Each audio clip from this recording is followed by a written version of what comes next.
Unit 7, Recording 1. 1. Many people assume that the United States is the movie capital of the world, and indeed around 900 movies are made there every year, mostly, of course, in Hollywood. But the country where the most films are made is India. More than 1,000 Bollywood films are made every year. 2. The title of the world's first 3D movie was The Power of Love. It was first shown at the Ambassador Hotel Movie Theater in Los Angeles on September 27, 1922. The film was silent, and it has now been lost. 3. Between 2002 and 2011, 8 Harry Potter films were made. And in all 8 films, the role of Harry Potter was played by Daniel Radcliffe. Radcliffe was only 11 years old when he was chosen for the role. The author of the books, J.K. Rowling, chose him herself. She thought he was the perfect Harry. 4.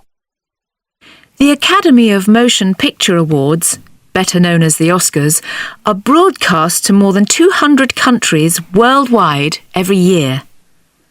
The first Oscars ceremony took place in Hollywood, Los Angeles, in 1929, and it has been held there ever since. 5. This famous Chinese actor was born Chan Chong-sang in 1954 in Hong Kong, but he changed his name to Fong Shi-lung in the late 90s.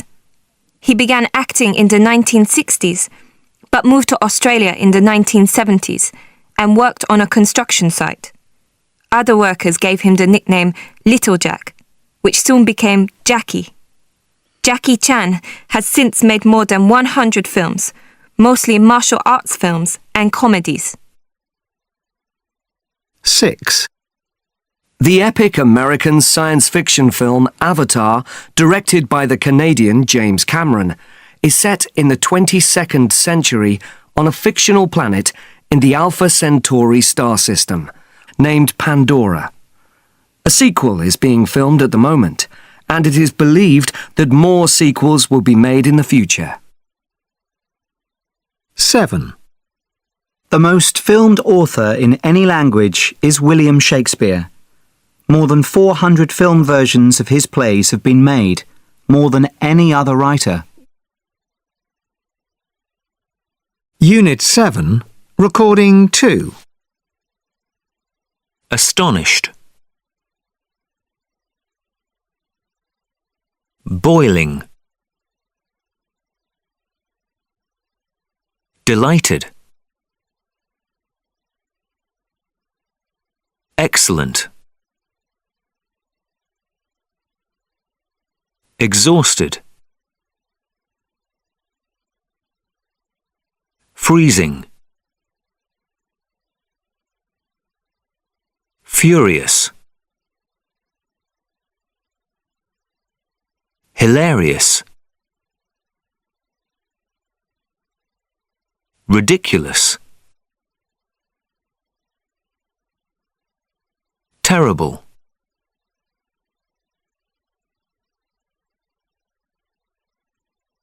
Unit 7, Recording 3. 1. One of my favourite movies is Lord of the Rings, which is based on the book written by Tolkien. Classic trilogy and fantastic read.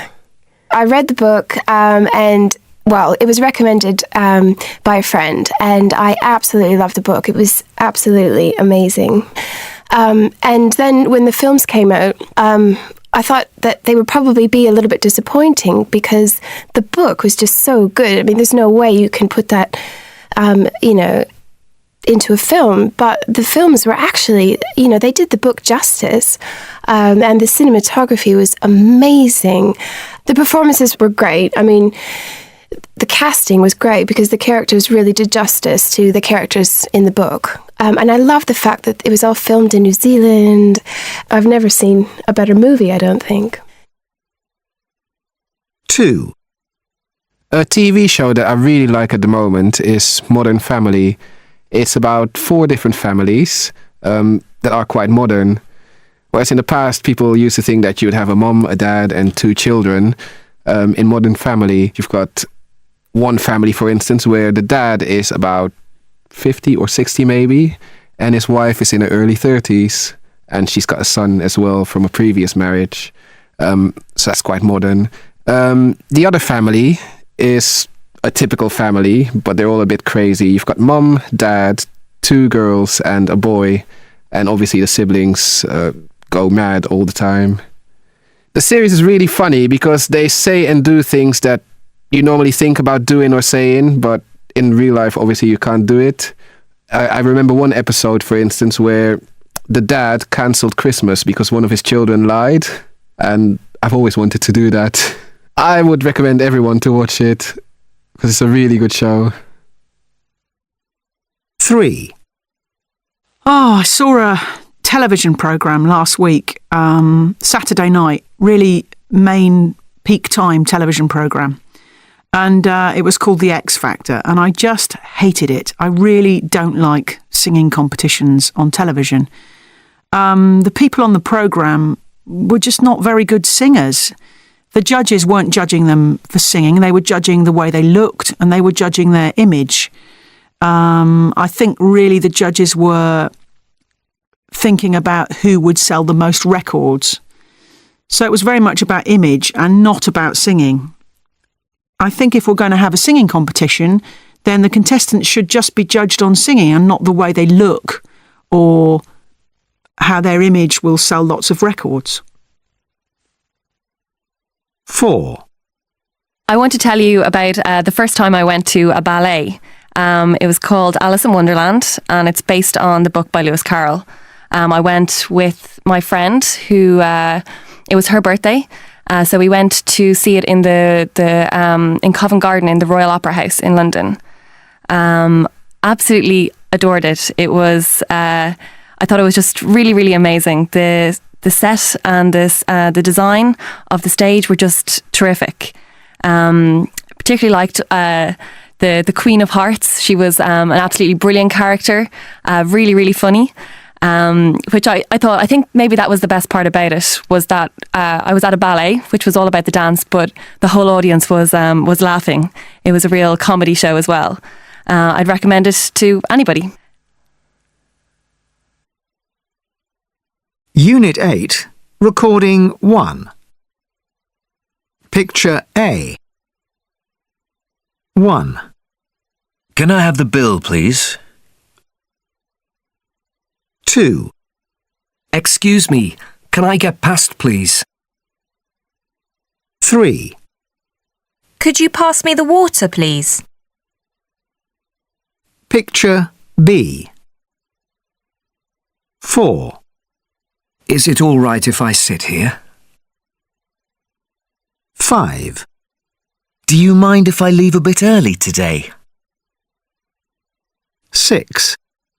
Would you mind watching my bag while I go to the toilet? Unit 8, Recording 2. 1. Can I have the bill, please? Certainly, sir. 2. Excuse me, can I get past, please? Sure. 3. Could you pass me the water, please? Here you are. 4. Is it all right if I sit here? Sure, go ahead. 5. Do you mind if I leave a bit early today? I'm afraid I need you here at the moment. 6. Would you mind watching my bag while I go to the toilet? Of course not. Unit 8, Recording 3. 1. Can I have the bill, please? 2. Excuse me, can I get past, please? 3. Could you pass me the water, please? 4. Is it all right if I sit here? 5. Do you mind if I leave a bit early today? Unit 8, Recording 4. A.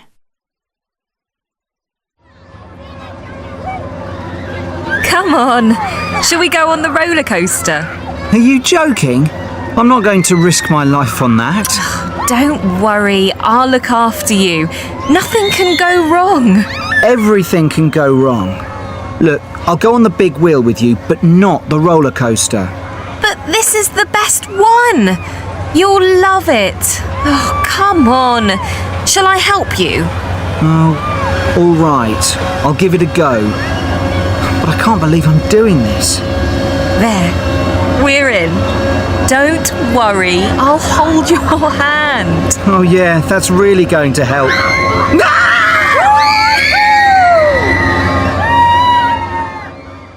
B.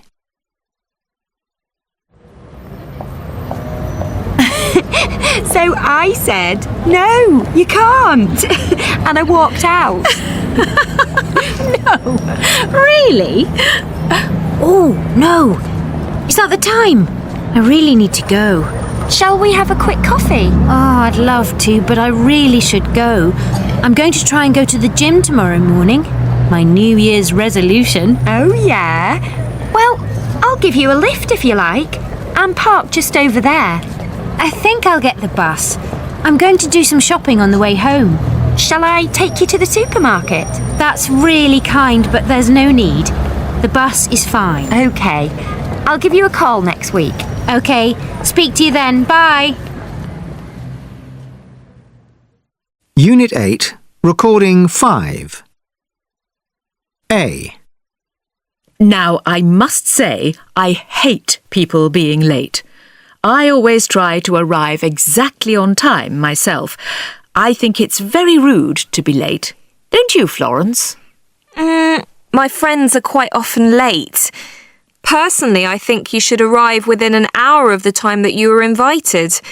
But some of my friends are much later than that. But I think the most important thing is to stay in touch and let the person know if you're going to be late. Just send a text or whatever. Well, then it's not such a problem, hopefully. Well, I must say it's a problem for me. I'll bear that in mind when I'm meeting you next time, Gran. I'll make sure I'm not late. I don't want to get into trouble. B. When we meet, we generally hug each other. I mean, it depends. If it's one of my close female friends, then we kiss each other. But if it's someone you don't know so well, but someone who's still, a friend, you hug each other. Boys too? Sure, why not?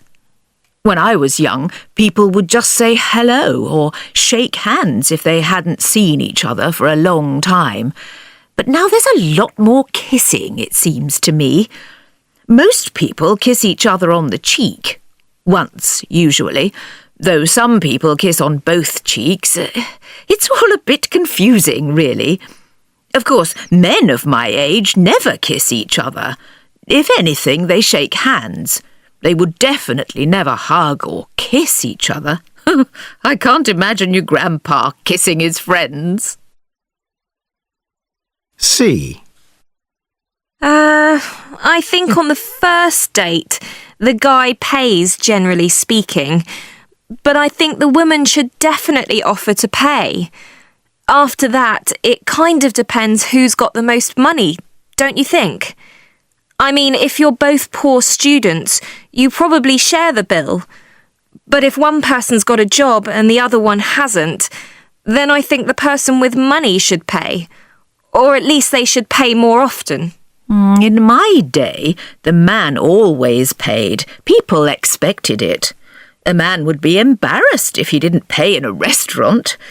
But then, of course, it's a very long time since I've been on a date. So what do I know? D. Now, this is something I must say I feel very strongly about. To me, it's the height of rudeness to have a conversation on your mobile phone while you're out with other people. It's just bad manners. You should give all your attention to the people you are with. I think you should definitely switch your mobile phone off. But of course, I'm probably old-fashioned. Personally, if I'm with other people in a restaurant or something, I always switch my phone to vibrate. Otherwise, you have phones ringing all night and it's really annoying. But yeah, I answer my calls and answer my text messages, well, discreetly. Do you? Oh. I mean, I do agree with you in a way. I've got 1 or 2 friends who just text all evening long, and we all tease them about how boring they are. But I don't think anyone's seriously offended, really. It's just the way it is these days, Gran. E. Well, of course, I was always taught that you should send a handwritten note, and you should send it the very next day. But I suppose that's all very old-fashioned now. Not many people of my age send handwritten notes, I must say. But I would always post something on someone's Facebook wall. Thanks a lot for last night. We do still have manners, Of course. It's just all so different these days. Unit 8, Recording 6. Alexander. In my country, people usually shake hands when they greet each other, not only the first time they meet or if they haven't seen each other for a long time, but every day. When you enter a room, it's normal to shake hands with everyone in the room. May. When you first start going out with someone, I think you should always act fairly cool. I mean, you shouldn't answer their texts immediately, and things like that, it's uncool. On the other hand, if people wait too long, that's a sign they're not interested. I mean, if a guy doesn't answer your text after 2 days, then you should forget about him and move on. Lee Kwan. When you go out here, people expect you to dress smartly. The way you dress is important. Your clothes can't be dirty or crumpled or old, and it's important to be fashionable, especially for women, with nice makeup and jewelry. It's what people expect. Simone. If you've only just started seeing someone, don't request to be their friend on Facebook. I mean, if you've only been on a few dates, you don't necessarily want to get involved with all their friends, do you? You should definitely wait and decide if you want to be in a relationship with each other before you accept each other as friends. Rosa. In Peru, if you go visit your friends, you should never arrive on time. No one arrives on time. It's perfectly okay to arrive an hour late. Nobody cares. It's expected. If you really want people to be punctual, you have to say hora inglesa, which means English time. Ramon. People tend to go out late in Spain, really late. Not just young people, but everyone. I mean, I often don't meet my friends until 11 o'clock. If you want to eat in a restaurant, it's perfectly normal to eat at that time. And if you want to go dancing or go to bars, in Madrid you can stay up until 5, 6, 7 in the morning. There are still lots of people out at that time. Khalid. Generally speaking, people my age eat with their family in the evening. My mother and my sisters cook it, and we all eat together. It's not acceptable to go on dates in the evening with a girlfriend, unless you're engaged first. After dinner, I normally go for a drive with my friends, or we go to the shopping mall and hang out with our friends. Unit 9, Recording 1. 1. They told me it was the very latest model. But I've had nothing but trouble with it over the last week. It's driving me mad, to be honest, because I need to use it, every day. So what's the problem exactly? Well, it just crashes all the time without warning. The screen just freezes. I've no idea why. And I have to restart it, and I keep losing my work, losing things I've done. It's so frustrating. That's not good, is it? I suppose you've tried reinstalling the software? Yeah, but it didn't make any difference. You should take it back to the shop then. Definitely. 2. And you should all be aware of a few basic safety measures. Firstly, if some paper gets stuck or the machine breaks down at any time, don't just leave it and hope someone else will fix it. Switch the machine off here at the wall. There's no need to unplug it. Just switch it off here and you open it here by holding down this button here. Now, it can get extremely hot inside, especially if you're making a large number of copies, so do take care you don't touch anything. Oh, and by the way, if you ever see smoke coming out of it, don't tip the... 3. Is that new? Yeah, I just got it the other day. Nice, isn't it? I'm just choosing a ringtone. Can I have a look? Yeah, it's so easy to use. You just touch the icons with your finger. Cool. Then you just scroll down the menu with your finger like this. And so does that icon mean that you need to recharge the battery? Yeah, that's right. The battery is a bit low at the moment. 4. Oh dear, is this new? I've never seen one like this before. Don't worry, Gran. It's switched on and the film's in. When you're ready to watch it, you just press the OK button here. Oh yes, I see. Well, that's easy, isn't it? Yeah, it's really easy. And if you want to pause it for any reason, then just press this button here. I'll do my best. But if it doesn't work for me, you'll be in the other room, won't you? Yes, Gran, I'll be in the other room. Unit 9, Recording 2. Recycling bin. Energy drink. Bodyguard. Mobile phone. Washing machine. Personal trainer. Instruction manual. Digital camera. Internet addict. Personal computer. Unit 9, Recording 3. Fadil. There are a few things that we always tell our customers to bring with them. For example, we tell people to bring a couple of packs of wet wipes. We travel in 4x4s, so we bring plenty of water with us. But that's for drinking, not for washing. Wet wipes are really useful for staying clean. Another thing we recommend that you bring is your swimming gear. Obviously, a lot of people wonder why you need your swimming gear in the desert. The reason is that we always try to stop at an oasis when we're on a trip. That's really an unforgettable experience. People who don't bring their swimming gear always regret it. What else? It's good to bring several plastic bags. They're useful for organising things, and they stop sand getting everywhere. And you need to bring a hat and plenty of sunscreen, of course, at least factor 15.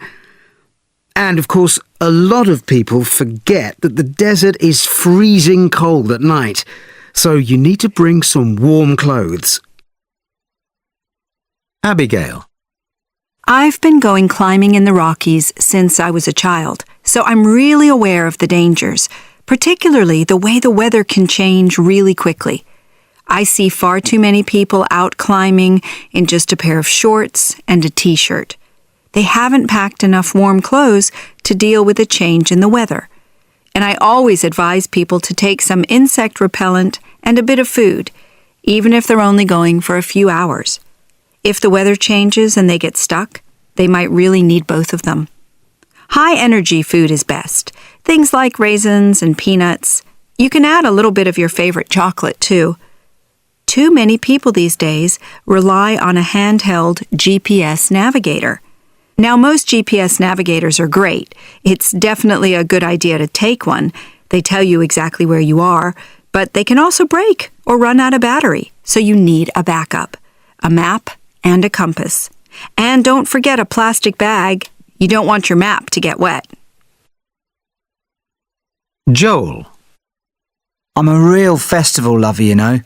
I just love the atmosphere and the music and the social scene. And I've learned over the past couple of years what I need to bring. Number 1 on my list is a tent and a sleeping bag. They're your home, so it's worth spending a bit of money on a good tent and a warm sleeping bag. Then you need a torch with a few spare batteries. When you're trying to find your tent in the dark, it's really essential. What else? Well, with the British weather, you really need a pair of wellies.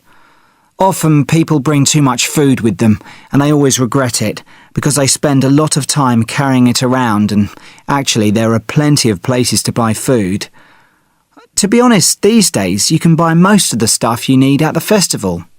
So really, when you think about it, all you need is enough money. Unit 10, Recording 1. 1. 71%. 2. 2030. 3. 892,000 square meters. 4. 8.2 billion. 5. 55,680,000 kilometers.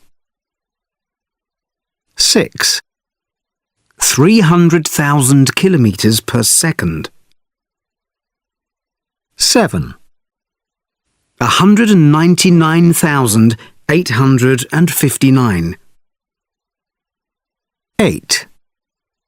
17%. 9. 127 million. 10. Minus 89 degrees Celsius. Unit 10, Recording 2. 1. 71% of the Earth's surface is covered in water. 2. The lowest temperature ever recorded was minus 89 degrees Celsius. 3. In 2030, the Football World Cup will be 100 years old. 4. The closest distance between Earth and Mars is 55,680,000 kilometres. 5. It is estimated that the world population in 2029 will be 8.2 billion. 6. The speed of light is 300,000 kilometres per second.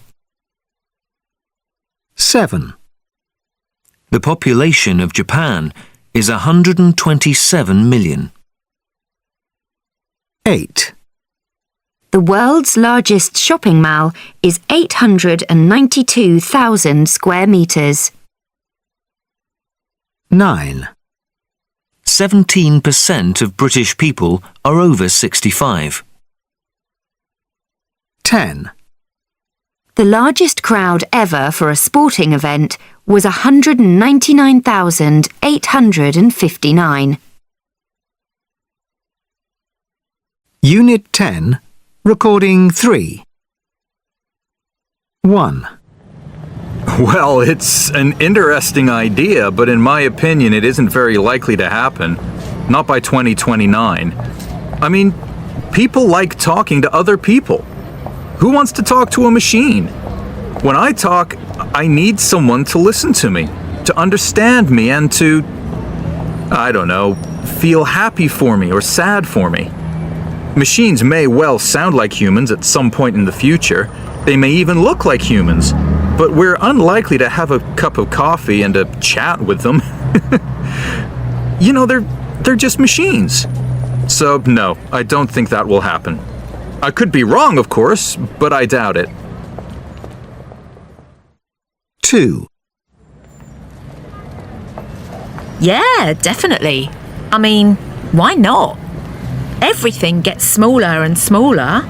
That's progress. Think about the first mobile phones. They were huge. Now they're tiny. You can have one in a watch.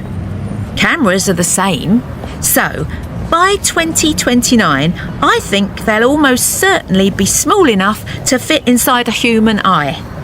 They'll probably send all the images to a tiny hard disk somewhere in your pocket or on your clothes, and everything will be saved. We'll probably spend the second half of our lives looking at the pictures from the first half, you know, when we were young and healthy.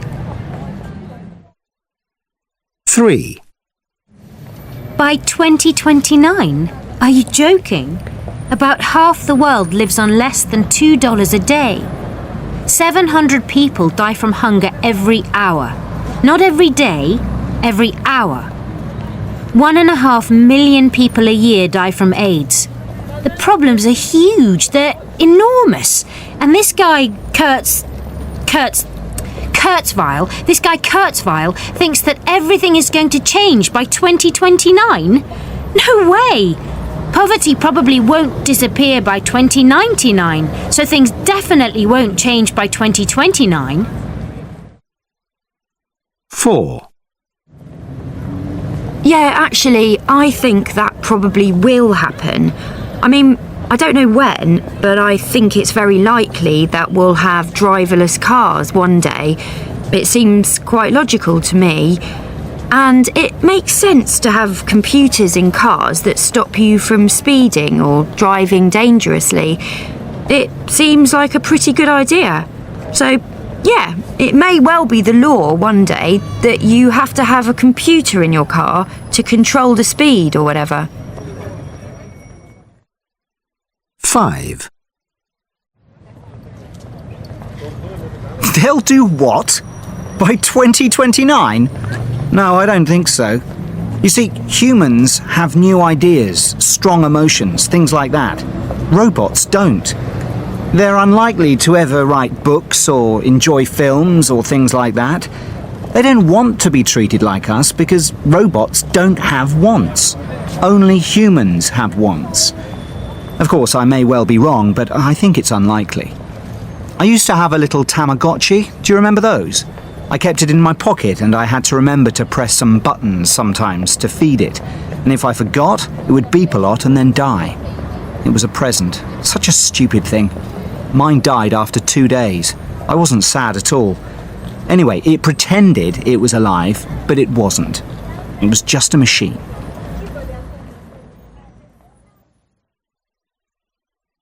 Unit 10, Recording 4.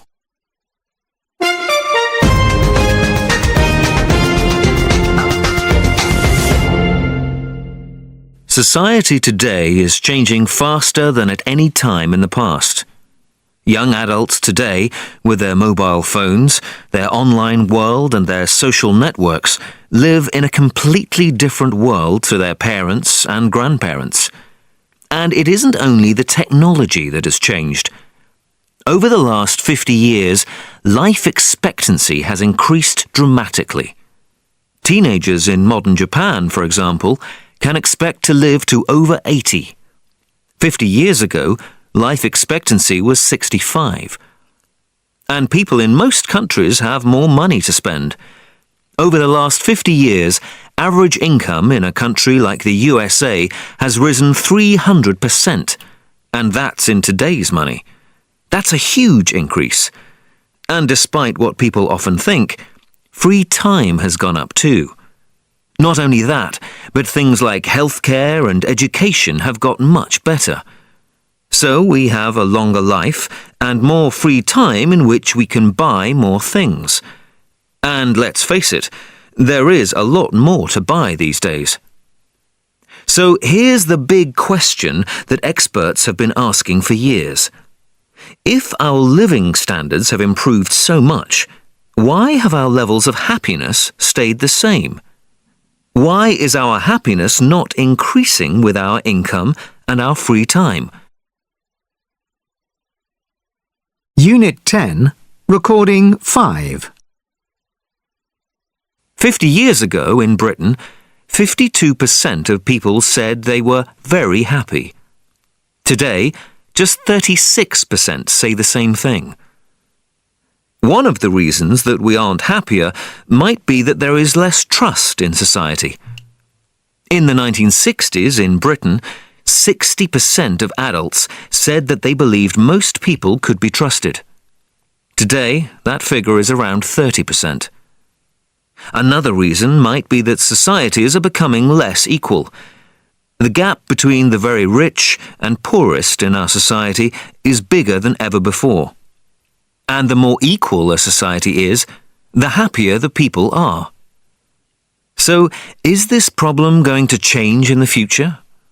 Can technology help us, or is technology making the problem worse? Well, the statistics show that in the last 50 years... Unit 10, Recording 6. 1. A decrease.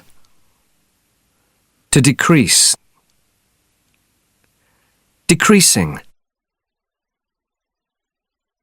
2. The economy. Economic. 3. Education. To educate. Educational. 4. Equality. Equal. 5. An improvement. To improve. 6. An increase. To increase. Unit 10, Recording 7. 1. If you had the opportunity, would you listen to what other people said about you behind your back? I don't think so. I'd be too worried about what I might hear. 2. Would you ever steal money, if no one could find out? No, I'd never steal money. Even if no one knew, I'd feel guilty. 3. If someone did something really unkind to you, would you take revenge? I don't think so. I'd try to forget about it and focus on other things. If someone was really horrible to one of my family, I might do something horrible back to them. 4. If you were suspicious of your partner, would you ever follow him? No, I think that would be a really stupid thing to do.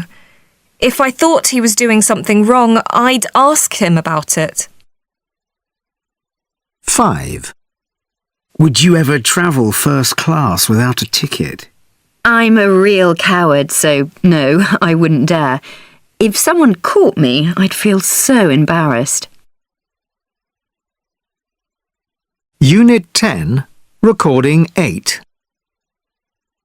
1. I'll probably travel a lot. 2. I think I'd probably have several different careers. 3. I'd invent one that could tidy my flat. 4. I think I'll probably go camping. 5. I'll probably move out of the city centre. 6. I'd live somewhere hot and beautiful. 7. I'd definitely give up work. 8. I'll buy a new car, probably. Unit 10, Recording 9. 1. I am a hotel owner from the north of Picoilia, and I am really worried about the economy of our island. Businesses just aren't making enough money, and the government is not doing enough to help us. They haven't put enough money into promoting tourism in particular, in my opinion. If we have more tourists, then we'll have more businesses, and if there are more businesses, there will be more jobs and everyone will be able to pay more taxes. Then we'll be able to improve schools and hospitals. But first, we have to develop business. I'd suggest that we spend more on promoting tourism, and we really must have the new airport that they are talking about in the north of the country. This is really important for local businesses. 2. I'm a teacher, and to me the biggest problem is the state of our schools. Classrooms are getting really old. We don't have enough books, and we need computers if we want to train young people for the modern world. It's really important, in my opinion. Young people are the future of our country, after all. But at the same time, we cannot reduce spending on hospitals or the army, because these things are very important too. I think the government should increase taxes on wealthy people to pay for improvements to our schools. There are plenty of rich people in Peak Oilia, and they don't pay very high taxes, so they can afford it. 3. For me, there are two big problems: unemployment and defence. I feel really worried for our young people.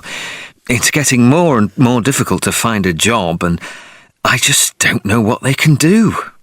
I feel really sorry for them. At the same time, I think we have a big problem with our neighbour Expandia. I really believe that they want to attack us, and they're just waiting for an opportunity. So I think the government should increase spending on defence and increase the army to, say, 5,000 soldiers. This would help to solve two problems.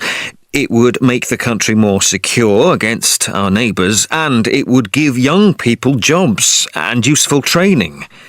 It would give them something to do and a focus for their lives. Of course, the problem is, where does the money come from? I don't have an answer to that. 4. The best option is to reduce taxes on ordinary people. I'm a mother of a young family. My husband and I both work, but we just don't have enough money to live. Everything is so expensive these days.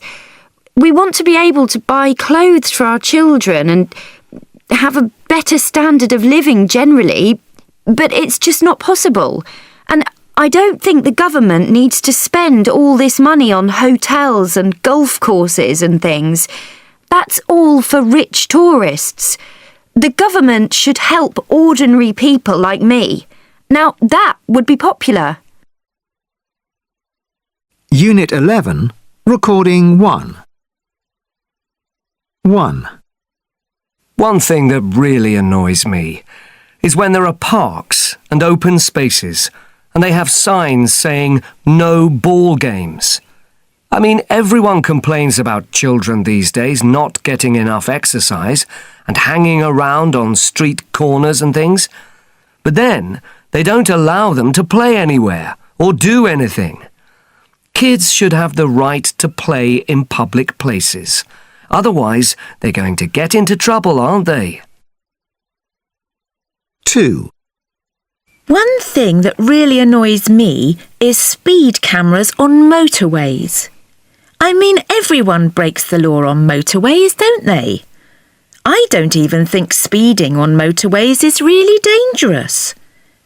I think the police should be really tough on people who speed in towns and cities, because obviously that can be dangerous. But speed cameras and speeding fines on motorways are just a way for the government to make money, aren't they? Why don't the police spend their time catching real criminals instead? 3. One rule that really annoys me is that you always have to tick the box to say that you've read the terms and conditions on a website. If you want to buy something or, I don't know, become a member of something, then you've got to tick that box, and you're not allowed to continue if you don't tick the box. And that's really unfair. And there are usually about 100 pages of terms and conditions. I mean, who reads all of that? I know I should read it, but I don't. And I don't think anyone does. And anyway, even if I did read it, I wouldn't be able to understand it. It's crazy. It really annoys me. 4. I think it's really unfair that mobile phones are banned in class and even in some restaurants and places. I mean, I know it's illegal to use your phone when you're driving or something like that, and that's perfectly reasonable because obviously it's dangerous. But there's no point in banning phones in schools. They're part of everyone's life now, and everyone looks at their phone if they quickly want to get some information on the internet or whatever. Okay, maybe there should be rules about what you can and can't do with your phone. I mean, obviously you shouldn't be allowed to have a phone conversation in the middle of a lesson, but it's not fair to actually ban phones. 5. One thing that really annoys me is having to show ID to go into nightclubs and bars. I'm 23 and I still have to show ID to prove that I'm over 18. It's ridiculous. People say I ought to be pleased that I look young, but I'm not. It drives me mad. Unit 11, Recording 2. 1. Aren't allowed to. The public aren't allowed to. The public aren't allowed to come in here. 2. Are allowed to. Cyclists are allowed to. Cyclists are allowed to use this path. 3. Don't have to. You don't have to. You don't have to cycle on this path. Are allowed to. You're allowed to. You're allowed to walk if you prefer. 4. Have to. You have to. You have to show your passport or identity card. Should. You should. You should have them ready. 5. Ought to. You ought to. You ought to be careful walking here. 6. Mustn't. You mustn't. You mustn't wear a hat or a hoodie. Should. You should. You should remove them before entering. Unit 11, Recording 3. 1.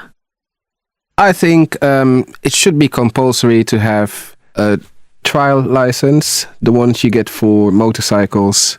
Normally, when you have a motorcycle license, you get a trial license, and after about 2 years, you can convert it to a real license. I think that should be implemented for cars as well. Cars are more dangerous than motorcycles, I think. And a lot of people don't really know how to drive properly, especially when they've just gotten their license. Before you get your full license, you have to do an extra test. I think the driving test is thorough enough, but people need a lot more practice before they're actually ready to go out on the roads. And that second test should be able to prove that a person is a competent driver. And I think that should be a law. 2. I'm going to talk about hunting and hunting laws, and my opinion about hunting, basically. You know, I'm not against hunting. I am against hunting for sport, though. I think there's a big, big difference. You know, people traditionally have needed to hunt to eat and to live.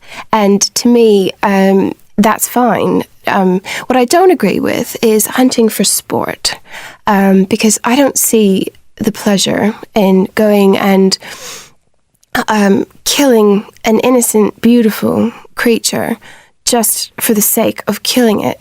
To me, that doesn't make sense.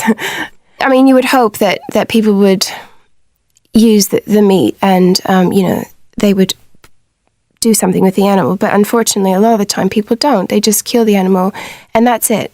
So I don't think it should be banned, but it needs to be controlled. And I also think that it would be better if people didn't hunt for sport and they just hunted to sustain themselves and to use the food. 3. I'd make it a law that if you go and live in a foreign country, it should be compulsory to learn the language of that country. I think that otherwise, if you don't speak the same language as the people around you, you're never going to be able to integrate into society. I lived in Brussels before, where the language is either French or Dutch, and I had a good bit of French, which I found really helpful. People always found it much nicer when you went into a shop or into a restaurant and you were able to make an effort to speak in their language. It's also a much better way to get to know the country that you're living in.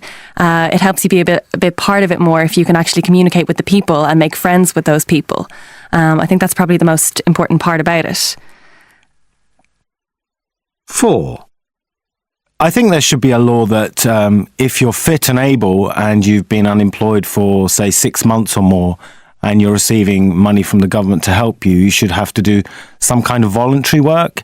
There are lots of projects that I'm sure aren't being done because there isn't the money or there aren't the people to do the jobs. So if you're out of work, then why not do something constructive to help society and your local community? The sort of things that could be done are, for example, fixing up local community centres or painting churches, doing work on local schools to make them better places for learning. I think if people did that, did some kind of work or helping the community, it would get them used to the routine of working. It would make it easier for them to get back into work when they eventually find a job. Unit 12, Recording 1. 1. Could have. Could have. Couldn't have. Couldn't have. 2. Should have. Should have. Shouldn't have. Shouldn't have.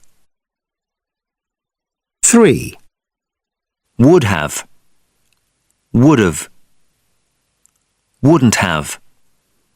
Wouldn't have. Unit 12, Recording 2. 1. I could have helped you. 2. He should have scored. 3. She shouldn't have done that. 4. I would have said goodbye. Unit 12, Recording 3. Andrew, who was 35, was an experienced rower who had won international competitions. However, Deborah, who was 27 and a physical education teacher, had only learnt to row the year before the competition. But she soon found she enjoyed life on board the tiny 7-metre boat. From early on, however, it was clear that Andrew was suffering from acute anxiety and had developed a phobia for the ocean, something he had never experienced before. At first, Deborah and Andrew tried to overcome this, and they continued their journey. Then one day, the boat was caught in a violent storm. Deborah found Andrew in the cabin, shaking with fear and unable to even talk to her. It was clear that Andrew could not continue. With the nearest rescue boat 5 days away, Deborah and Andrew had to make the toughest decision of their lives. Should Deborah abandon the race in order to return home with her husband, or continue to Barbados, knowing that she would have to face the dangers of the Atlantic alone? Unit 12, Recording 4. At this stage, Deborah could easily have given up and gone back to England with her husband. But she passionately believed she could complete the journey alone and become only the 10th woman ever to cross the Atlantic by rowing boat. Andrew supported her 100% in her decision. They spent the 5 days needed for the rescue vessel to reach their boat, preparing for Deborah's solo journey. When Andrew finally departed, she wrote in her diary, "I couldn't help thinking that if anything went wrong, we might never see each other again." Once she was alone, Deborah could only sleep for short periods, due to the danger of a collision with the huge oil tankers, which would have sunk a tiny boat like hers. Sharks and extreme weather conditions added to the dangers. Apart from the physical problems, Deborah suffered from severe loneliness, particularly around Christmas, after more than 3 months at sea on her own. The only human contact she had, apart from messages of advice and support from her husband, was on day 74 of the journey, when she unexpectedly met a yacht called Seventh Heaven. The people on board gave her a loaf of fresh bread, some biscuits, and, more importantly, she says, 10 minutes of talking face to face with some other human beings. However, finally, after 113 days at sea, Deborah rowed into Port St. Charles, Barbados. Journalists and TV cameras were there to meet her, and her husband was among the crowd of people waiting with bottles of champagne. The official winners of the race had arrived 70 days earlier, but for the media and the public, Deborah was the true winner. The Queen even rewarded her courage with a special honour and made Deborah an MBE, Member of the British Empire. However, although Deborah and Andrew always supported each other's decision, they divorced soon after the race, and Deborah has remarried. She now has a successful career as a motivational speaker. Unit 12, Recording 5. 1. If Andrew had known about his phobia, he wouldn't have entered the race. 2. If Andrew had stayed on the boat, his phobia would have got worse. 3. If Deborah's boat had hit an oil tanker, it would have sunk. 4. If they had continued the race together, the couple might still be married now. 5. If Deborah hadn't had this experience, she wouldn't be a successful motivational speaker now.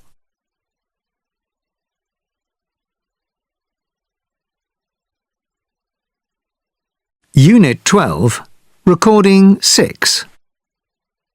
Erin. I had worked really hard ever since leaving university. I worked for a big travel company, and by the age of 30, I had reached the position of company director, which was really something for a woman of my age. I spent my whole life travelling the world. It was a great job. When I had my first baby, I decided to go back to work and leave the baby with a nanny. But after a couple of months, I just hated it. I hated leaving her. I just couldn't do it anymore. So in the end, I decided to give up my job and become a full-time mother. And that's what I've been doing ever since. I've got 2 children now, and of course we've got far less money than before, but I've never regretted it for a moment. The last few years have been absolutely great. Kieran. I always dreamed of being a professional footballer. I just wanted to play all the time, and I was doing pretty well. I got a place in the junior team of a big football club. Then, when I was 19, I broke my leg really badly and couldn't play for about 6 months. I tried to return, but I had lots of problems with my leg, and I realised that I would never be able to play for a big club again. I had offers to play for small clubs, but that wasn't what I wanted. So I decided to give up my career and retrain as a coach, and that's what I've done. Mind you, this is definitely second best. I'd rather be a player. Margot. I met Nikos while I was on holiday in Greece. It was a typical holiday romance, I suppose, except that we really liked each other. So basically, after I came home, Nikos followed me back to England and persuaded me to go and live with him in Greece.